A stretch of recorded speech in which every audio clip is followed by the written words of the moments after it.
Have you ever felt an unshakable pull towards something? A force so strong it blurs the line between fascination and fate? For me, that pull was Egypt. From the first time I saw a picture of the pyramids in an old history book, something stirred within me. It wasn't just curiosity or a passing interest. It was a longing, an ache. The sands of time seemed to call out, their whispers tangled with ancient secrets I felt destined to uncover. I buried myself in books, documentaries, and lectures, letting the pharaohs and gods of ancient Egypt consume my waking hours. But it wasn't enough. The photographs, the artifacts, the stories, they felt like shadows of a reality I needed to touch. I dreamed of standing in the shadow of the Great Pyramid, of breathing in air thick with history. And yet that obsession came at a cost. My friends would tease me at first, calling me a walking encyclopedia of Egypt. But over time, the teasing faded into silence. Invitations dwindled. My world narrowed. I told myself it didn't matter. What was a few missed dinners, a few lost connections, compared to the chance to uncover something truly timeless? When I finally stepped off the plane in Cairo, the city greeted me like a living, breathing entity. The air hit me first, thick with heat, carrying a mix of car exhausts, spices, and a faint, almost metallic tang I couldn't place. The streets pulsed with life, vendors shouting in Arabic, the blaring of car horns weaving through the chaotic rhythm, the distant call to prayer rising and falling like a heartbeat. It was chaos and harmony rolled into one, and I felt myself drawn deeper into it, as if the city itself was alive and waiting for me. My hotel was modest, tucked away from the bustling main roads, but it offered a balcony with a view that made my breath catch. As the sun set on my first evening, I stood there, staring out at the city sprawled before me, its lights flickering like stars scattered across the earth. And then I saw them, the pyramids of Giza, jagged silhouettes against the orange haze of the horizon. Even from miles away, they seemed impossibly massive, ancient sentinels watching over the desert. I felt it again, that pull. Stronger now, almost physical. The pyramids weren't just structures. They were something else entirely, something that defied words. A shiver ran down my spine as I stared, an unease settling over me I couldn't quite explain. It felt as if they were watching me back. That night, sleep refused to come. The hum of the city should have been soothing, a lullaby of distant car horns and murmured voices. But the stillness inside my room felt heavy, wrong. I tossed and turned, staring at the ceiling, my mind replaying the image of the pyramids over and over. Finally, I gave up, retreating to the balcony for air. The city was quieter now, its energy subdued under the blanket of night, but the pyramids still loomed, their shadows sharp and unforgiving. A sound cut through the silence, faint at first, almost imperceptible, a low, rhythmic murmur. I froze, straining to hear. It wasn't coming from the streets or the nearby mosque. No, it was deeper, as if it resonated from the ground itself, or perhaps the air around me. My heart raced as I scanned the horizon, but the sound faded as quickly as it had come, leaving only an oppressive silence in its wake. When I finally drifted into a restless sleep, the dreams came. Shifting sands, endless corridors, walls etched with symbols that seemed to writhe under my gaze. A sense of being watched followed me through every scene, every shadow. And when I woke in a cold sweat, I could have sworn I still felt it, that presence. The next morning, the city felt different. The sun blazed down with relentless heat, but the light seemed harsher, the colors more muted. The once vibrant streets were louder, more chaotic, the scents sharper, almost nauseating. Even the voices of the vendors seemed strained, their calls tinged with something I couldn't place. I shook it off, convincing myself it was exhaustion or nerves. But the feeling stayed with me as I boarded the tour bus to Giza, a knot tightening in my chest with every mile we drove. When the pyramids finally came into full view, towering over the desert like mountains carved by gods, I felt my breath catch. Awe and dread warred within me. The Great Pyramid dominated the landscape, its size defying comprehension, its ancient stones glowing faintly under the merciless sun. As our guide began to speak, his voice measured and warm, I found myself barely able to focus. The words washed over me, distant and hollow. All I could do was stare. The pyramids are wonders, the guide said, his tone shifting. But they are also mysteries. They guard their secrets jealously, and not all of them are meant to be uncovered. The group chuckled politely, brushing off his words as theatrics, but I couldn't laugh. His voice had dropped on that last sentence, his gaze lingering on the Great Pyramid with an intensity that made my skin crawl, and for a moment his eyes met mine. There was something there I couldn't name. A warning, perhaps, or maybe something darker. As we stepped onto the sand, the air seemed heavier. Each step closer to the pyramid felt like walking through water, the weight of the desert pressing down on me. The knot in my chest tightened. I told myself it was awe. After all, how could anyone stand in the shadow of something so vast, so ancient, and not feel overwhelmed? But deep down, I knew it was more than that. I wasn't just standing before a monument. I was standing before something alive, something vast and unknowable, and I had the unsettling sense that it had noticed me. The streets of Cairo greeted us in a rush of sound and color, alive with a chaotic energy that seemed endless. Our tour group gathered in the early morning light, a collection of strangers drawn together by a shared fascination with the ancient. Maria stood out immediately, her camera an extension of herself, snapping photos of everything from street vendors to passing birds. Her lens seemed hungry, eager to capture the world in a way that her eyes alone couldn't. Daniel was the opposite, methodical, deliberate. He spoke in bursts of enthusiasm about the history of Egypt, weaving details into every spare moment. His journal was already half filled with notes and sketches, his fingers stained faintly with ink. "Did you know there are chambers in the Great Pyramid we still haven't explored?" he asked us, his voice alight with excitement. "Some say they're sealed off for a reason. Curses, maybe, or something worse." He laughed as he said it, but the tension in his eyes lingered.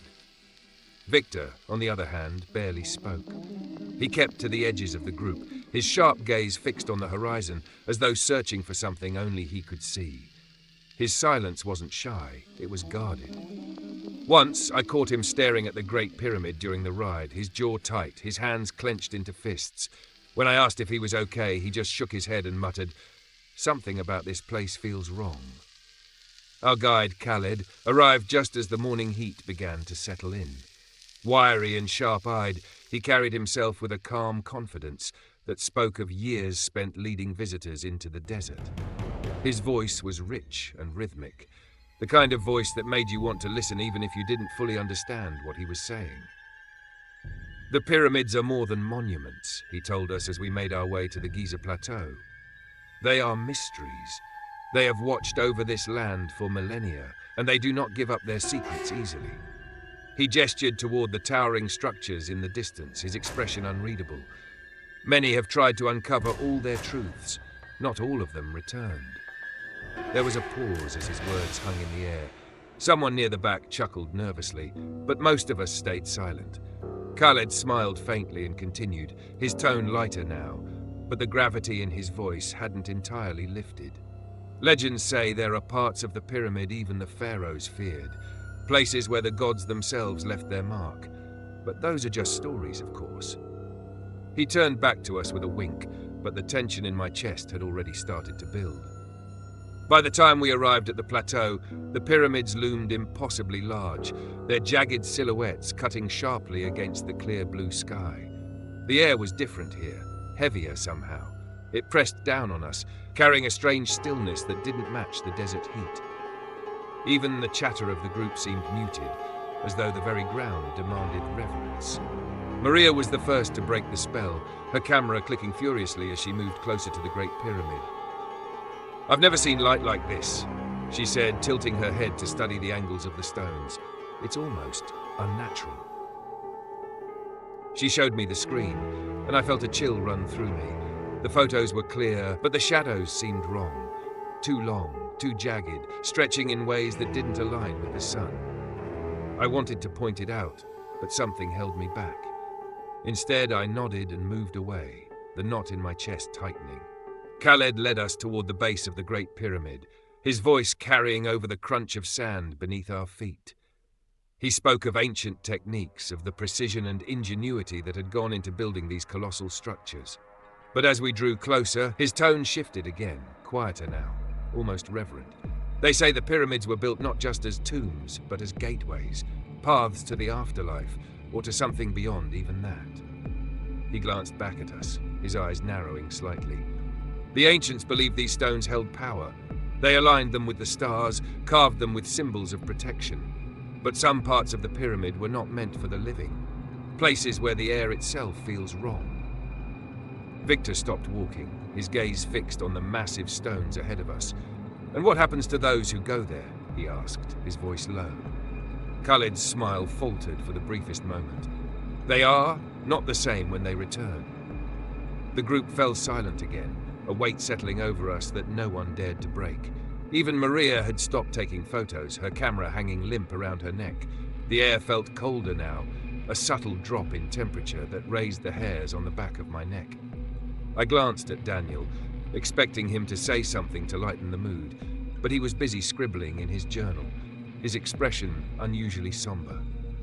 As we approached the entrance to the pyramid, Khalid's voice grew softer still. "Stay close to the group," he warned, "and do not linger. There are passages here that have not been walked in centuries. Some say the light itself does not reach them."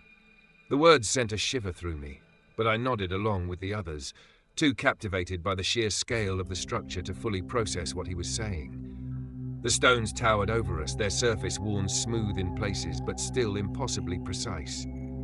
Standing there, I felt small, insignificant, as though the pyramid itself was aware of me and had deemed me unworthy of its attention. We stepped inside, the cool air rushing to meet us like a wave. The transition was jarring, the brightness of the desert replaced by dim corridors where our flashlights barely seemed to hold back the shadows. The walls were etched with hieroglyphs, their lines worn but still vivid, telling stories of gods and kings long gone. And yet, there was something else too. Symbols I didn't recognize, carved in deeper lines, their patterns sharp and chaotic. They seemed to hum faintly under the light, an illusion, surely, but it made my skin crawl. Maria's camera clicked again, the flash cutting through the darkness, but this time she frowned at the screen. "That's weird," she muttered. "The exposure keeps shifting. And look." She handed me the camera, and my stomach dropped. The shadows in the photo seemed to move, stretching toward the edges of the frame like they were alive. I handed it back quickly, avoiding her questioning gaze. Khalid's voice echoed softly through the narrow passage. "Stay close," he repeated, his words laced with an edge I hadn't heard before. "And whatever you do, do not touch the walls." Daniel paused, his journal in hand, and glanced at the carvings. "Why not?" he asked, his tone half curious, half challenging. Khalid's gaze hardened. "Because they might touch back." No one laughed this time. Even Daniel fell silent, his pen hovering over the page before lowering it without another word. The corridor stretched on, the air growing colder with each step. My breath felt heavier, each inhale tinged with a metallic tang that clung to the back of my throat. Somewhere ahead, a faint sound echoed, a low, rhythmic vibration that seemed to come from the stones themselves. I told myself it was just the wind, but the knot in my chest tightened further. Victor's voice broke the silence, quiet but firm. "We shouldn't be here." He wasn't looking at anyone, his eyes fixed straight ahead. "Something doesn't want us here."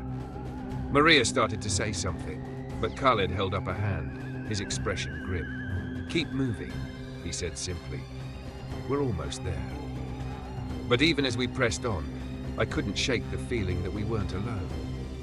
The shadows seemed to press closer, their edges sharp and unnatural, shifting just beyond the reach of our lights. The air was heavy with silence, broken only by the faint hum that grew louder with each step. And somewhere deep in the back of my mind, a thought I couldn't ignore began to take root. We were being watched. The moment we stepped into the inner chambers of the Great Pyramid, the air shifted.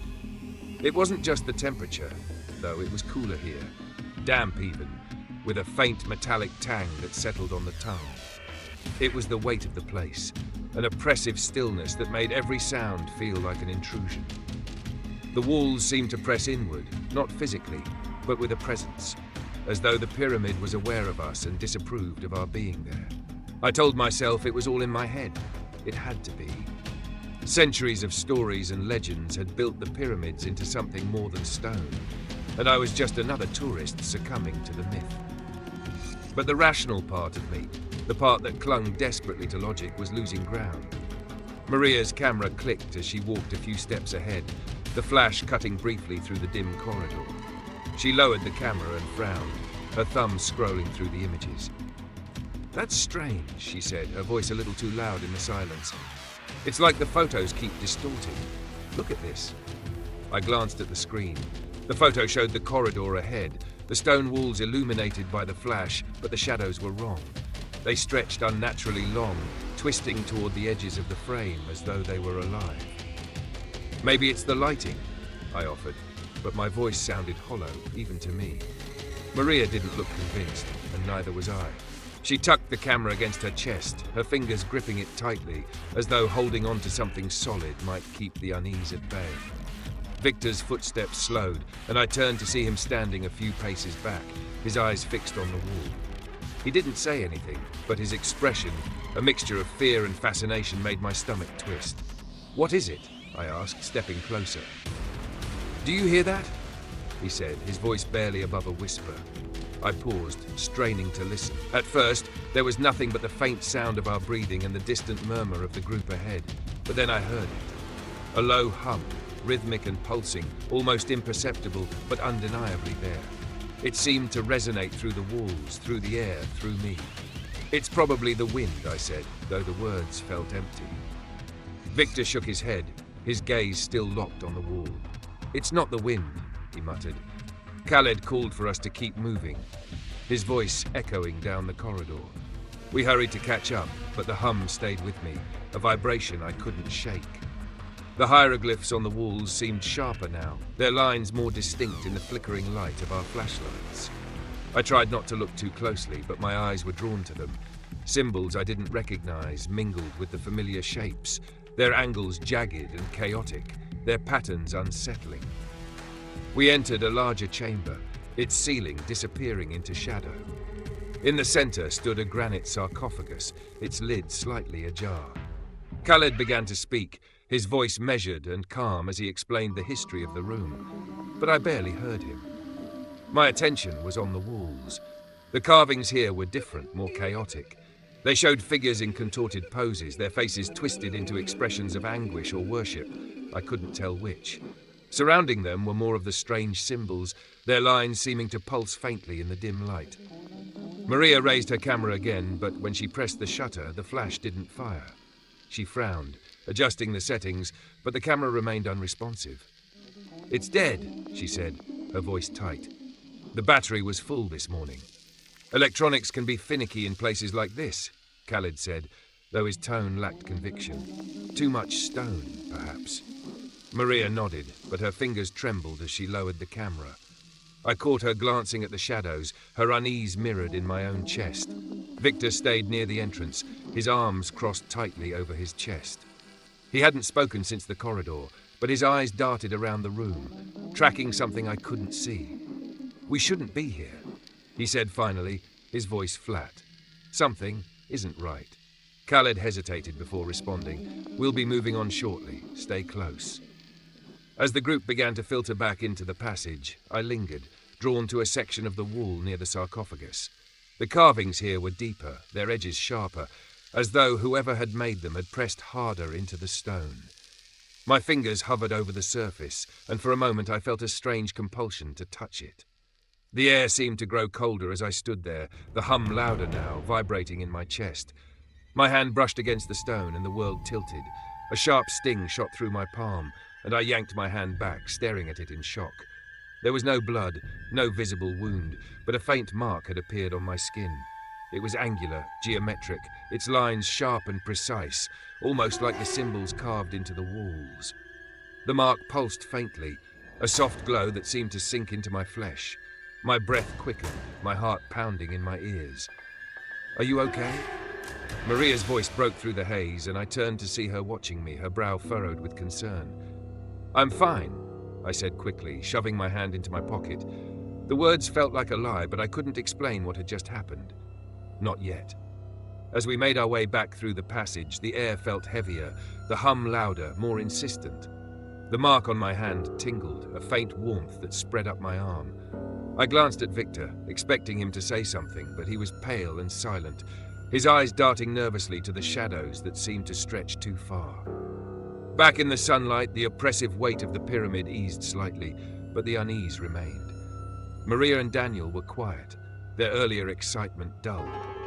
Khalid thanked us for our attention, his smile polite but strained. As the group dispersed, I pulled my hand from my pocket and stared at the mark. It hadn't faded. If anything, it was darker now, its lines sharper. I thought about showing it to someone, but a strange fear held me back, a whisper at the edge of my mind telling me it was mine alone to bear. That night, as I lay in bed, the hum returned. It was faint but persistent, vibrating through the walls, through the floor, through me. The mark on my hand pulsed in time with it, a rhythm I couldn't escape. When I finally drifted into a fitful sleep, my dreams were fractured, filled with shifting sands and dark corridors, with shadows that moved and symbols that burned with an unnatural light. And when I woke, the mark was still there, its glow faint but undeniable.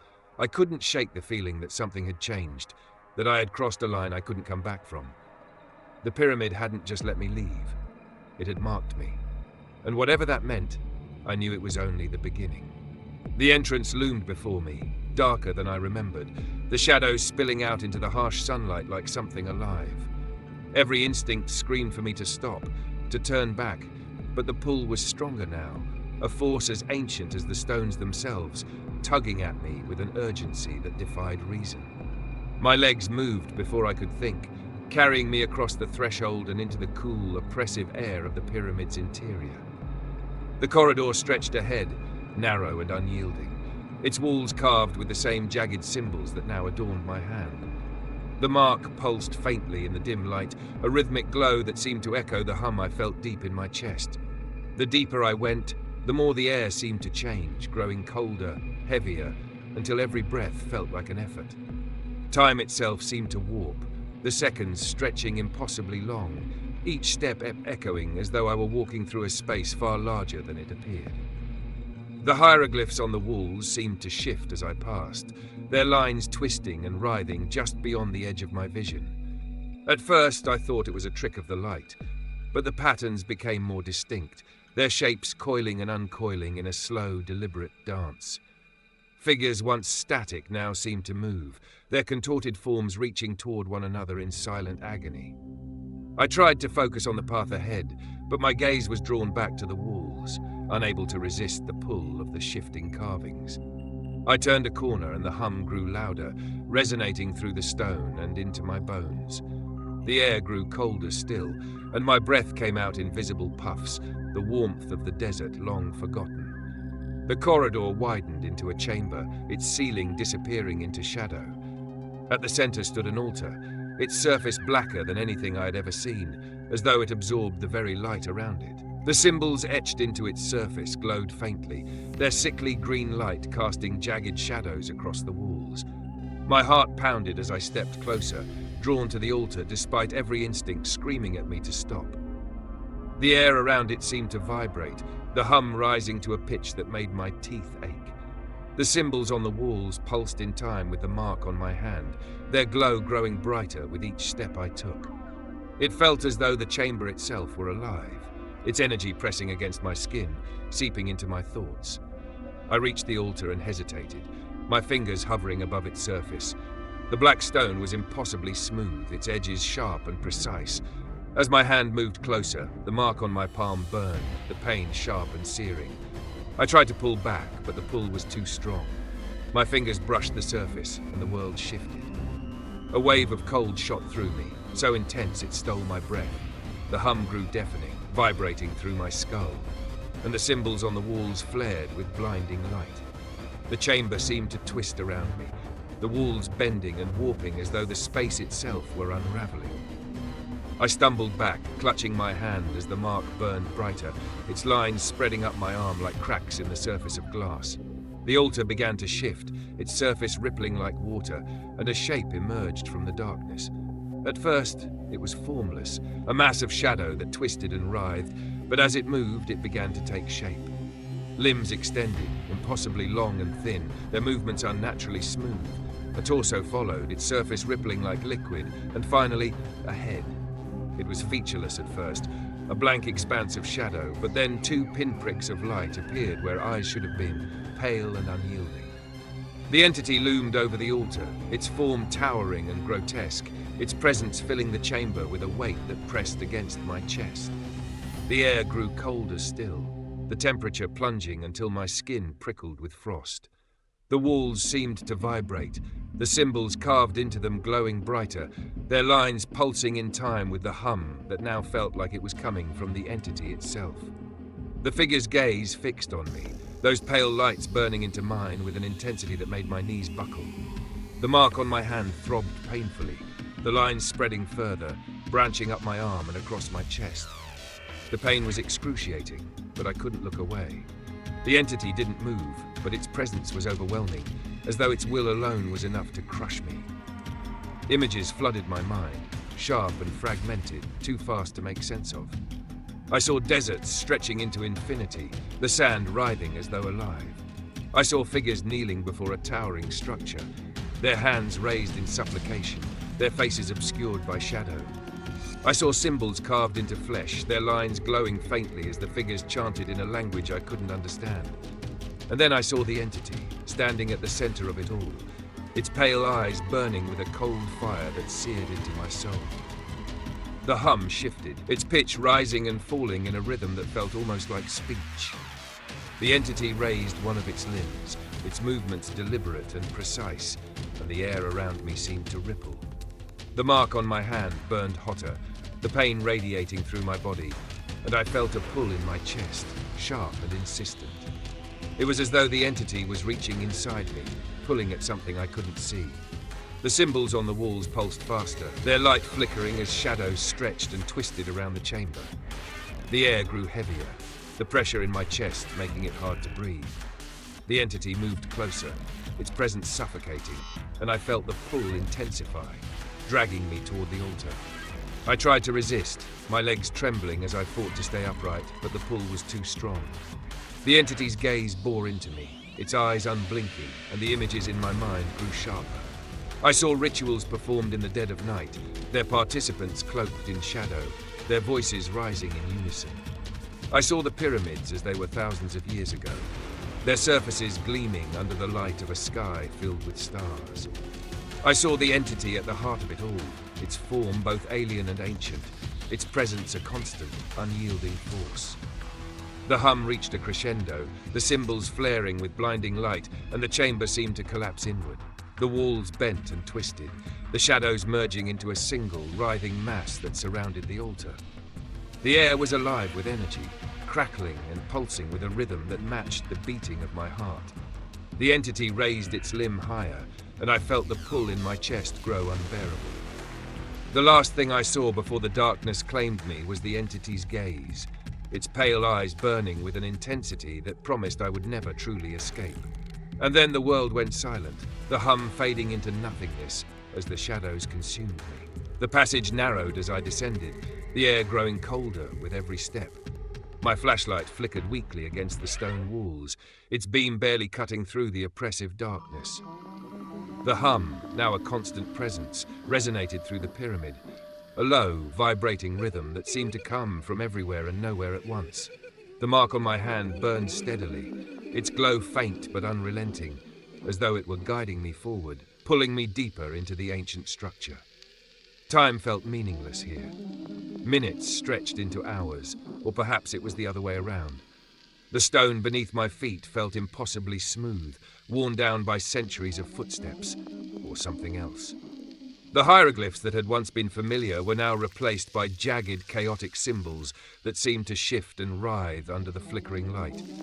They told no story that I could understand, but their meaning pressed against the edges of my thoughts, a wordless insistence that grew louder the deeper I went. Then I saw it. The passage opened into a massive chamber, its vastness swallowing the light from my flashlight. The air here was colder still, biting against my skin, carrying a metallic tang that lingered in my throat. My breath hitched as I stepped inside, my boots crunching against a floor that was marked with deep, intricate grooves. Concentric circles spiraled outward from the center of the room, their lines sharp and precise, forming a pattern that felt deliberate, purposeful. At the heart of the chamber stood the sarcophagus. It was massive, far larger than any I had seen in museums or textbooks, its surface black and gleaming like polished obsidian. The stone seemed to drink in the light, leaving it darker than the shadows around it. Symbols covered its surface, carved deep into the stone, their edges sharp and perfect. Unlike the hieroglyphs I had seen before, these markings felt alive, their lines shifting subtly as though breathing with the rhythm of the chamber's hum. Surrounding the sarcophagus were relics and artifacts arranged with unnerving precision. Stone tablets inscribed with the same angular symbols leaned against golden urns, their lids sealed with thick wax. Small, jagged tools, chisels and knives, lay scattered around the base, their edges stained dark with something I didn't want to name. In the faint light, I could see the faint shimmer of liquid inside glass jars, the fluid thick and dark, its surface rippling as though stirred by an unseen force. The mark on my hand flared, a sudden searing heat that made me cry out. I clutched my palm, staring as the lines etched into my skin pulsed in time with the symbols on the sarcophagus. The pain radiated up my arm, sharp and insistent, pulling me forward even as my body screamed to stop. I staggered closer, the pull in my chest tightening with every step. The hum grew louder, deeper, reverberating through my bones until it felt as though the sound itself were alive. My fingers trembled as I reached out toward the sarcophagus, the mark on my hand burning brighter with each inch that separated me from the stone. The air around it felt wrong, thicker somehow, as though it resisted my movements. The closer I got, the more the symbols shifted, their lines twisting into new shapes, new meanings that I couldn't comprehend, but somehow understood. They weren't just symbols. They were instructions, a language older than time itself, speaking directly to the mark that now defined me. When my hand touched the surface, the chamber erupted with light. The symbols flared brilliantly, their sickly green glow illuminating every corner of the vast space. The hum rose to a deafening pitch, vibrating through my skull, and the mark on my hand seared with unbearable heat. I fell to my knees, clutching my arm as the pain spread through my body, a fire that burned from the inside out. The sarcophagus shifted beneath my hand, its surface rippling like liquid, and I felt the pull deepen, dragging me closer to something vast and unknowable. The symbols on the sarcophagus began to move in earnest now, their lines twisting and coiling, forming patterns that defied logic. Images flashed through my mind, sharp and fragmented. I saw the desert stretching endlessly beneath a blackened sky, the stars above forming constellations I didn't recognize. I saw figures cloaked in shadow, their hands raised in ritual, their voices lost in a chant that echoed through my thoughts. And I saw the entity, its form towering and grotesque, its pale, unblinking eyes fixed on me as though it had been waiting. The lid of the sarcophagus began to shift, a low groan of stone against stone that reverberated through the chamber. My breath caught, my heart pounding as the darkness within spilled out like smoke, writhing and coiling as it took form. Limbs emerged first, impossibly long and thin, their movements unnaturally smooth. The torso followed, its surface rippling like liquid, and finally the head. It was featureless at first, a blank expanse of shadow, but the eyes burned pale and cold, piercing through the haze with an intensity that left me frozen. The entity towered above the sarcophagus, its form shifting and twisting, as though the shadows themselves had been given life. The air grew colder still, frost forming on the stone around it, the metallic tang in the air sharp enough to taste. The symbols on the walls pulsed in time with the mark on my hand, their glow casting jagged shadows that danced across the chamber. The hum shifted, its rhythm slower now, deliberate, each beat resonating through my chest like the tolling of a bell. I couldn't move. My legs felt like lead, my body locked in place as the entity's gaze bore into me. The mark on my hand pulsed violently, the lines spreading further up my arm and across my chest, their glow searing into my skin. The pain was unbearable, but beneath it was something else, a recognition, a familiarity that terrified me more than the entity itself. I wasn't just here by chance. I had been called, drawn to this place by something far older and far more powerful than I could comprehend. The entity raised one of its limbs, its movements impossibly slow, and the air around it rippled like water. The mark on my hand burned brighter, and I felt a pull in my chest, sharp and insistent, as though it were trying to tear something out of me. The images in my mind grew sharper, clearer. I saw the rituals in their entirety now, the figures chanting in unison as they carved the symbols into stone and flesh. I saw the pyramids as they had been in their prime, their surfaces gleaming under the light of twin suns. And I saw myself, standing in the center of it all, the mark on my hand glowing as the entity loomed behind me. The lid of the sarcophagus slid open further, revealing the darkness within. It wasn't empty. Shapes moved within the void, their forms shifting and writhing, their edges sharp and angular. The hum deepened, vibrating through the stone, through me, until it felt as though I were part of it. The entity's gaze never left me, its pale eyes burning with an intensity that promised I would never leave this place unchanged. I don't know how long I knelt there, frozen in place, the weight of the chamber pressing down on me. Time stretched impossibly thin, each second dragging into eternity. The symbols on the walls pulsed faster, their light flickering wildly, and the air grew heavier still, the pressure in my chest making it impossible to breathe. The entity's presence filled the chamber, its will pressing against mine, vast and unrelenting. And then, as suddenly as it began, the hum ceased. The chamber fell silent, the light from the symbols dimming until only the faint glow of the mark on my hand remained.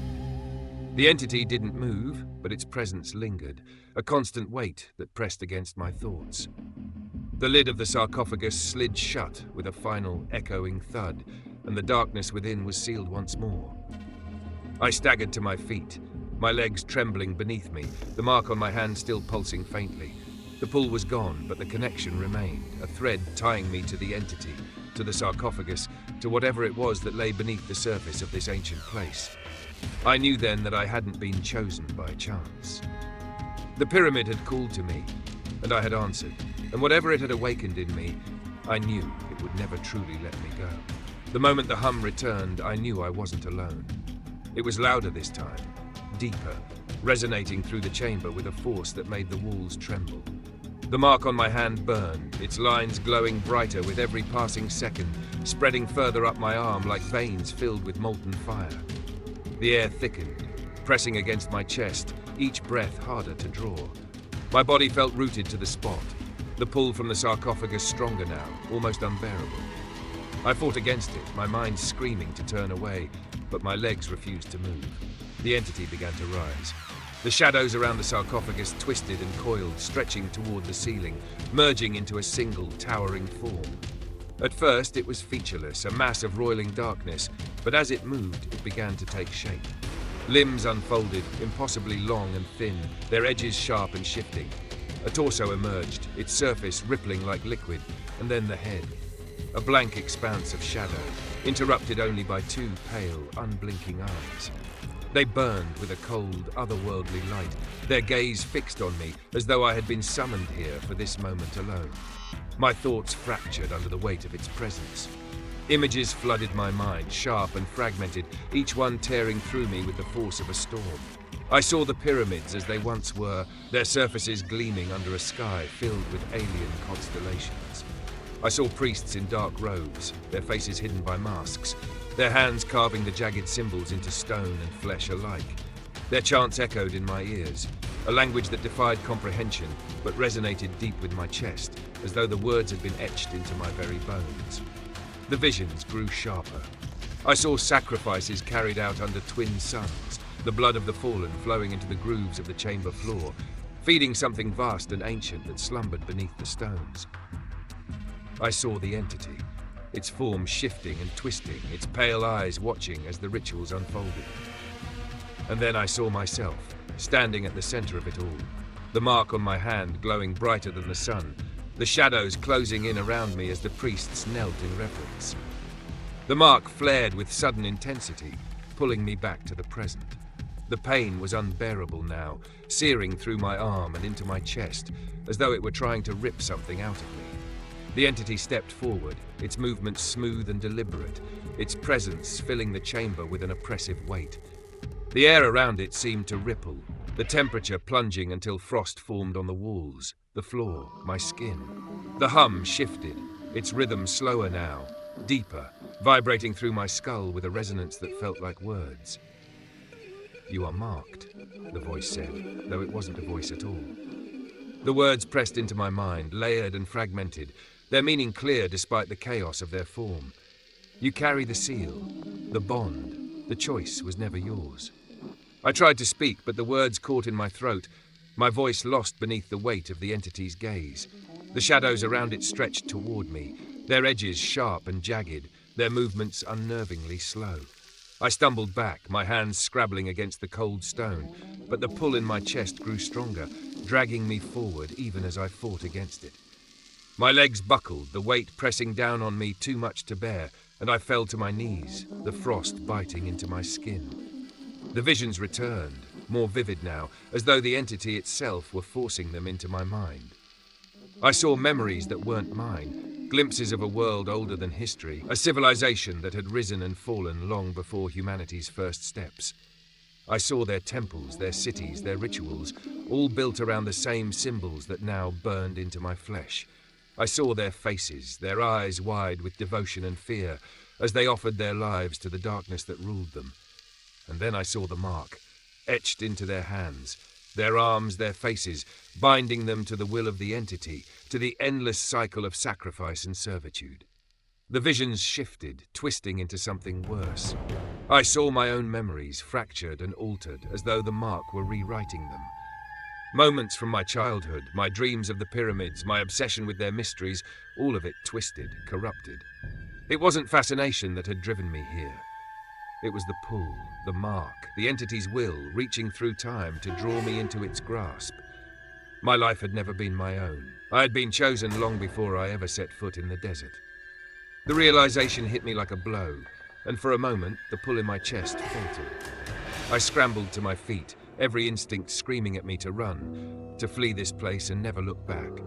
The shadows surged toward me, their jagged edges slicing through the air, and I barely dodged in time, the cold biting into my skin as they passed.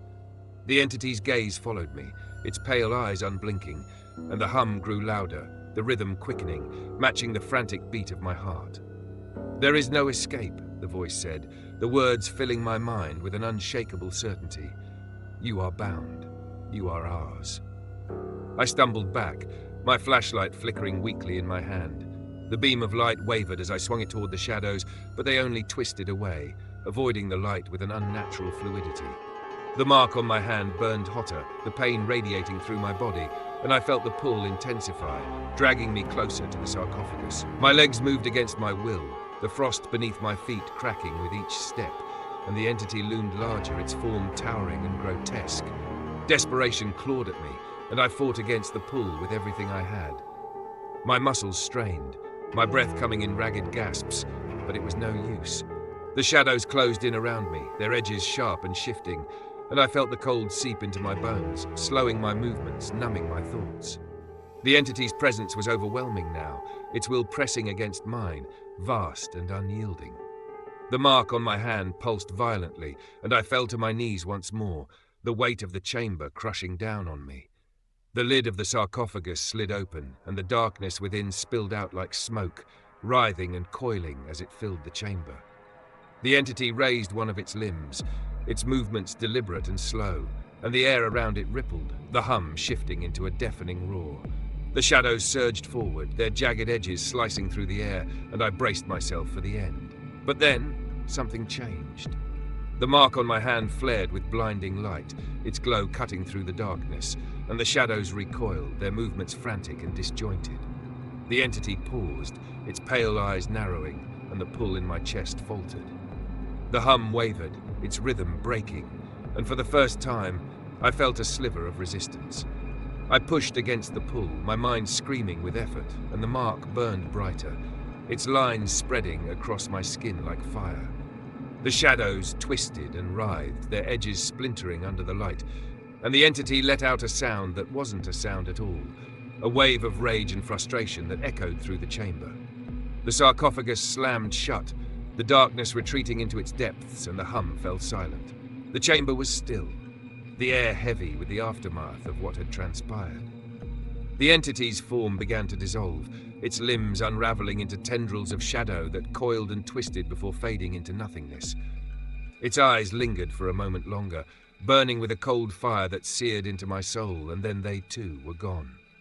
I collapsed onto the frost-covered floor, my body trembling, the mark on my hand still glowing faintly. The pull was gone, but the connection remained, a thread tying me to the entity, to the sarcophagus, to the ancient darkness that had claimed me. I knew then that I hadn't escaped. The pyramid had let me go, but it had not released me. The mark was proof of that, a constant reminder that I was no longer my own. And as I stumbled back toward the passage, the faint hum returned, its rhythm slower now, quieter, but no less insistent. It was waiting, and it always would be. The moment I turned from the chamber, the hum began again, louder and more insistent, as if the pyramid itself were alive and enraged. The air felt heavier, pressing against my chest like a weight I couldn't escape. My legs trembled as I forced myself forward, each step a struggle against the pull that had not entirely released me. The mark on my hand burned, its glow faint but constant, a reminder that I had been touched by something that would never truly let me go. The corridor ahead was darker than I remembered, the faint light from my flashlight swallowed by the shadows that seemed to pulse and shift of their own accord. The walls creaked, a low groan that reverberated through the stone, and I stumbled as the floor beneath me trembled. Dust rained from above, the fine particles catching in my throat and stinging my eyes. My heart pounded as I pressed forward, the passage narrowing around me as though the pyramid itself sought to trap me within its labyrinth. I could hear the shadows behind me, a faint whispering that grew louder with every step. I dared not look back. The air was colder now, biting against my skin, the frost from the chamber clinging to me like a second layer. My muscles ached, my lungs burning with every strained breath, but I didn't stop. Stopping meant surrender, and I wouldn't let it have me. The corridor twisted and turned, unfamiliar and unending. Every passage looked the same jagged symbols carved into the walls, their lines pulsing faintly in time with the mark on my hand. I tried to remember the way out, but the path I had taken seemed to shift behind me, the turns and intersections rearranging themselves like a living maze. The whispers grew louder, merging into a cacophony of voices that pressed against my mind, each one demanding something I couldn't understand. My legs gave out as the floor beneath me shifted, the stone tilting sharply to one side. I slid down the incline, the rough surface scraping against my hands and knees as I scrambled for purchase. The descent seemed endless, the whispers growing louder with every second, until I landed in a heap at the base of the slope. The air here was colder still, the darkness thicker, and for a moment, I thought I had been swallowed whole. Then I saw it, a faint glimmer of light ahead, weak and distant but unmistakable. My breath caught, hope surging through me as I pushed myself to my feet. The whispers faltered, the shadows retreating slightly as if the light held some power over them. I stumbled toward it, each step a battle against the weight pressing down on me. The hum shifted, its rhythm slower now, but no less oppressive, as though the pyramid were toying with me, letting me believe I had a chance. The passage widened, the walls pulling back to reveal an archway that led to the outside world. I could see the desert beyond, the faint glow of the stars scattered across the sky. The cold air of the pyramid gave way to the warm, dry breeze of the night, and for a moment I thought I was free. My steps quickened, my body surging forward with the last reserves of my strength. I crossed the threshold, the weight lifting from my chest, the whispers falling silent. The desert stretched out before me, vast and silent, the stars above a welcome sight after the suffocating darkness of the pyramid. I fell to my knees, the sand cool against my skin, my breaths coming in ragged gasps. The mark on my hand still burned, but the pain had lessened, its glow fading to a faint ember. Relief flooded through me, a wave of warmth that brought tears to my eyes. I was out. I had escaped, but then I heard it. A sound so faint I almost dismissed it as the wind. A low hum, distant but unmistakable, vibrating through the air around me. My heart sank, the relief draining from me like water through a sieve. I turned my hand over, staring at the mark that still marred my skin, its lines faint but unbroken. The pull was gone, but the connection remained, a thread that tied me to the pyramid, to the entity, to whatever ancient force had claimed me. The stars above seemed to dim, their lights swallowed by the encroaching darkness that spread across the horizon. The hum grew louder, a reminder that I had not truly escaped. but the pyramid's reach extended far beyond its walls. The air around me grew colder once more, and I felt the weight pressing against my chest, the whispers returning at the edges of my mind. I stumbled to my feet, the sand shifting beneath me, and turned back to the pyramid. Its jagged silhouette loomed against the night sky, its ancient stones glowing faintly under the starlight. The entrance I had fled from was gone, sealed shut as though it had never existed. But the mark on my hand burned brighter now, a reminder that the pyramid had let me go, but not entirely. I tried to run, but my legs faltered, my strength spent. The shadows seemed to stretch toward me, their edges sharp and shifting, and the hum followed me, a constant reminder that I could never escape. I collapsed onto the sand, my body trembling, the mark on my hand pulsing faintly in time with the rhythm of the hum. The whispers grew louder, merging into a single voice that pressed against my thoughts, a voice that carried the weight of eternity. "You are marked," it said, its tone cold and unyielding. "You are bound. You belong to us." The desert around me seemed to shift, the stars above twisting into unfamiliar constellations. The sand beneath me felt cold, the warmth of the night fading as the shadows closed in. I clutched my hand, my fingers pressing against the burning mark, but it was no use. The connection was unbreakable, a tether that would never let me go. As the first rays of dawn broke across the horizon, I lay there, staring up at the sky that no longer felt like my own. The mark on my hand pulsed softly, a reminder of the entity's lingering presence. I had escaped the pyramid, but I knew then that I would never truly be free. The hum followed me, quieter now, but no less insistent. It was waiting, and it always would be. When I returned home, it felt as though the world had shifted, like a familiar landscape viewed through warped glass. At first, I told myself it was just exhaustion, the trauma of what I had endured inside the pyramid. I convinced myself that rest would restore normalcy, that the whispers would fade, and that the mark would eventually become nothing more than an ugly scar. But the mark didn't fade. It darkened, its lines becoming more pronounced with each passing day, spreading further up my arm like the roots of some malignant tree. People noticed. They always noticed. Friends and colleagues asked about the strange patterns etched into my skin, their eyes narrowing as I tried to explain. My story, fragmented and full of gaps, sounded ridiculous even to me. The pyramid, the shadows, the hum that had followed me back, it was all too much, too impossible. Their skepticism was clear, their polite nods and murmurs barely masking their disbelief. "Maybe you should see someone," one of them suggested gently, as though speaking to a child. "A therapist or a specialist. You've been through a lot." I nodded, pretending to agree, but I never went. What could a doctor or therapist possibly tell me? That I was hallucinating? That the whispers were symptoms of PTSD or some neurological anomaly? The whispers weren't in my head. They were in the air, surrounding me, pressing against my thoughts like an unwelcome guest. They came at odd moments, in the stillness of the night, in the hum of an engine, in the rustle of leaves. Fragments of words in a language I couldn't understand but felt deeply, as though it had been carved into my very being. The shadows came too. At first they were subtle, barely perceptible flickers in the corners of my vision, but they grew bolder, darker, stretching toward me in the dim light of my apartment. I tried to ignore them, to tell myself they were tricks of the mind, but they lingered, watching, waiting. The mark on my skin burned when they came, its glow faint but insistent, a constant reminder of the connection I couldn't sever. Sleep became impossible. The moment I closed my eyes, the dreams came. Dreams of endless corridors, shifting sands, and jagged symbols that burned with sickly green light. The hum was always there, a constant presence vibrating through the very fabric of the dreamscape. The entity was there too, its pale eyes watching me from the darkness, its form writhing and shifting at the edges of my vision.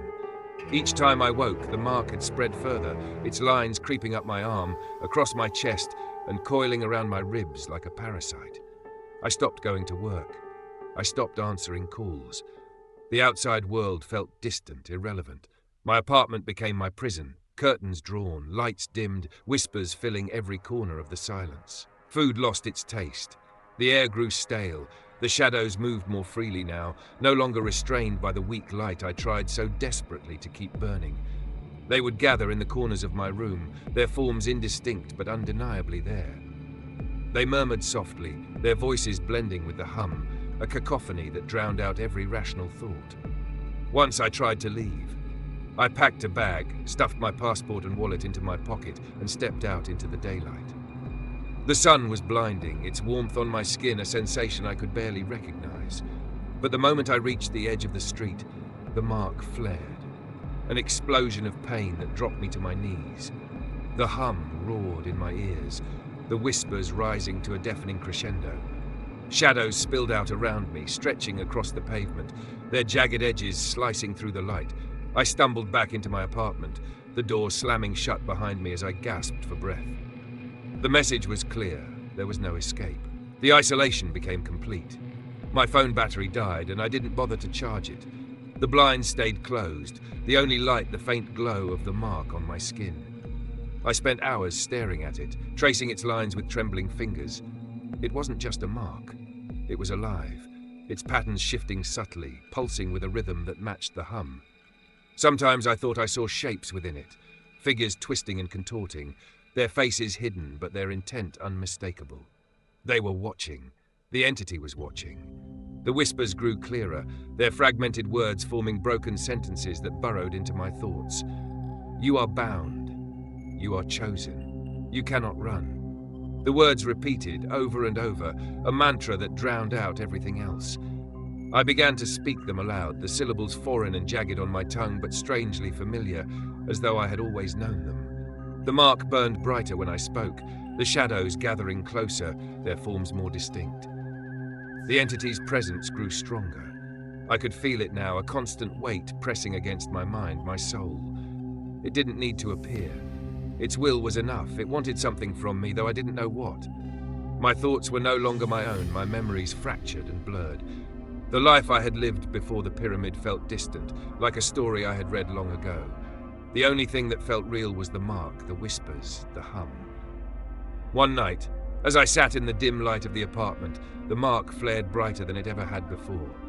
The pain was excruciating, searing through my arm and chest, and I fell to the floor, clutching at the burning lines. The hum roared in my ears, the whispers rising to a crescendo, and the shadows surged forward, their forms coiling around me like living chains. For a moment I thought it was the end, that the entity had come to claim me fully, but it didn't. The pain subsided, the shadows retreating slightly, though they lingered at the edges of the room. The whispers quieted, the hum settling into a low, steady rhythm. I lay there for hours, trembling, the mark still glowing faintly, its lines now extending to the base of my neck. The entity had made its point. It wasn't finished with me. It never would be. Now I live in the in-between, caught between the world I knew and the one the entity has bound me to. The whispers are my constant companions, the shadows my only company. The mark continues to spread, its patterns intricate and unending, a map of my damnation etched into my skin. The hum follows me everywhere, a reminder that I am no longer my own. Sometimes I wonder if the entity will ever claim me fully, or if this is my punishment, to exist as its vessel, its tether to this world, forever caught in its shadow. I try to remember who I was before, but the memories slip through my fingers, replaced by fragments of the entity's will. The outside world feels like a dream now, something I once glimpsed but can never return to. I am marked. I am bound. And no matter how far I try to run, no matter how desperately I cling to the remnants of my humanity, I know one thing with absolute certainty. It is waiting, and it always will be. I share this story not for sympathy or understanding, but as a warning, one that I know few will heed. To those who feel the same pull I did, who look at the pyramids with longing, let my words be the voice that holds you back.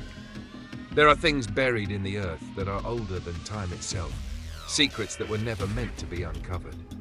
And if you insist on searching for them, know this, they are searching for you too. I was once like you, driven by fascination and curiosity, an arrogance that convinced me I could peer into the void without falling in. But the void peers back, and its gaze is eternal. It begins as an itch, a whisper, a compulsion so subtle you mistake it for your own desire. By the time you realize the truth, it's too late. I have seen the shadow of what lies beyond our world, the vast and unknowable force that slumbers beneath the sands. The pyramids are not tombs, they are anchors. They tether this entity, this presence, to our reality, and I am tethered to it. The mark on my hand is no longer just a scar. It pulses now, alive, its intricate lines snaking up my arm and chest, a map that I dare not decipher. I tried everything to erase it, burning, cutting, prayer, but it cannot be undone. It is a part of me. Sometimes when the room is still and the shadows are thick, I feel the mark respond, as though it is listening, waiting for its master to call me back. I dream of the desert every night now, of the pyramids, closer and sharper with each dream, their jagged peaks cutting into an alien sky. The sands shift like waves, revealing paths that spiral down, always down. And there in the depths I see it waiting. The entity, its pale eyes fixed on me. It does not speak, but I understand its will. I belong to it. Sometimes I see its reflection in my mirrors. Just a flicker, a shadow that shouldn't be there, lingering in the corner of my vision. When I reach to touch the glass, the mark on my hand burns. The reflection smiles. I do not. Friends stopped asking about me long ago. They don't understand, and how could they? They see a man unraveling, a man who mumbles to himself in an unknown language, who jumps at shadows and covers his mirrors with sheets. They tell me to get help, but there is no help. The entity has already claimed me. I write this now for you, the curious, the ambitious, the ones who hear the whispers of forgotten places. I know you will be tempted, as I was. You will think yourself smarter, stronger, immune to the myths. But you are not. None of us are. And if you ignore my warning and follow the call, remember this. The pyramids do not forget those who seek their secrets. They will mark you. They will pull you back. As I finish this, the hum has returned. Louder now. Clearer. It vibrates through the walls and floor. A heartbeat that is not my own. My mark pulses in time, its glow spilling into the darkened room like a beacon calling something closer. The shadows in the corner move. I don't turn to look. I don't have to. I know what waits there. The entity has called me once before, and now I think it is calling me again. Outside my window, the night is unnaturally still. The world seems to hold its breath, as though it, too, is waiting.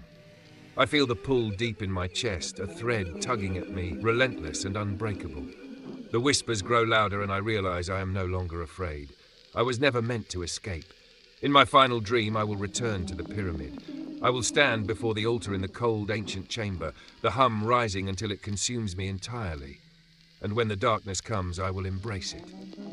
Look to the desert when you hear the hum, and know that I am there, beneath the sands, beneath the stones, beneath the shadows, waiting. And it will wait for you, too.